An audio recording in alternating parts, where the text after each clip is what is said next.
Salam alaikum, Soho Bakhair. Good afternoon, ladies and gentlemen. That gives me some more space and time, since I've got some more information for you today. Let me start off with the issue of two Al Jazeera journalists detained for a short while. Coalition forces have released those two journalists who were detained during Afghan and coalition force operations earlier this week. Both were detained after intelligence linked them to Taliban propaganda networks. During questioning, both reporters admitted having routine contact with the Taliban. After reviewing the initial intelligence and information received during questioning, the two men were not considered a significant security threat and were released. During their brief detention, they were treated humanely and in accordance with international law. No news agency working in Afghanistan was targeted as part of these operations. And the operations were conducted with our Afghan partners and based on intelligence gathered over an extended period of time, focusing on insurgent propaganda networks and their affiliates. ISAF also congratulates the Afghan people, the election workers, and the Afghan National Security Forces for their fortitude and courage in conducting the fully Afghan-led 2010 parliamentary elections. Afghans proved with this election that their future does not belong to the violent extremists and terror networks. The future belongs to the people of Afghanistan. Afghan and coalition forces conducted nearly 20,000 security operations in the few months leading up to the election, and in the final days before the election, they attacked insurgent commanders directly, capturing 7 insurgent commanders and killing 3 who were actively planning election attacks. In some notable cases, Afghan citizens took matters into their own hands. In eastern Afghanistan, insurgents made an attempt on the life of a candidate and met fierce resistance from the candidate's neighbors. Insurgents tried to surround the village and threaten the candidate, but were forced to retreat in the face of villagers who wouldn't allow insurgents to deny their rights. Nearly all the scheduled ISAF reinforcements have arrived in Afghanistan. Specifically, Hamkari, our operation in and around Kandahar, has entered an important phase called Operation Dragon Strike. Clearing operations around Zarai and Panjwai have begun, and we expect hard fighting.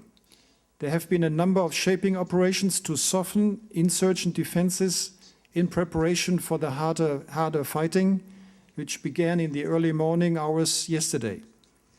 Afghan and coalition forces are destroying Taliban fighting positions, so they will not have anywhere left to hide. Once this is done, insurgents will be forced to leave the area or fight and be killed. Either way, they will be separated from the Afghans they have intimidated for so long. Notably, the Afghan National Security Forces outnumber the international forces in this effort, and they are fighting side by side to push insurgents out. It is a testament to the growing capability of the Afghan National Security Forces that we continue to make security gains against insurgents fighting for their hiding spots. See also, please, the press release on the Operation Dragon Strike that we have put out this morning. And I've got a number of copies of this press release you can pick up after this press conference. Coalition forces reduce the ability of insurgents to harm the Afghan people using indiscriminate tactics like IEDs. As you know, these weapons have taken a terrible toll of Afghan civilians. IEDs are a tactic that is exclusively used by the Taliban, and they have to be stopped. Therefore, anytime we can take IEDs off the street, we do so.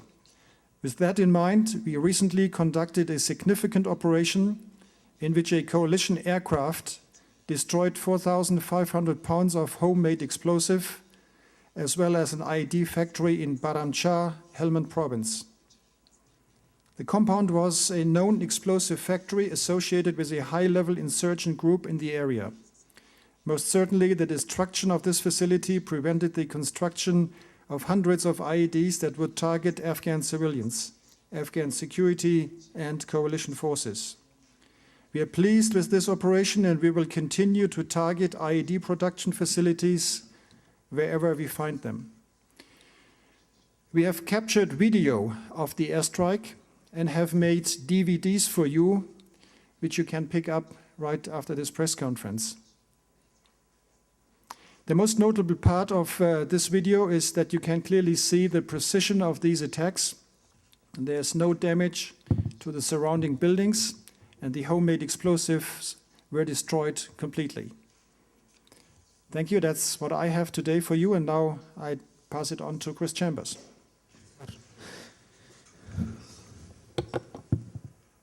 Thank you, Jamal. Thank you, Jamal Azumi.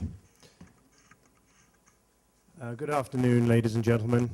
On behalf of the NATO Senior Civilian Representative in Afghanistan, Ambassador Mark Sedwill, I would like to read a short statement, after which I would be happy to take any questions.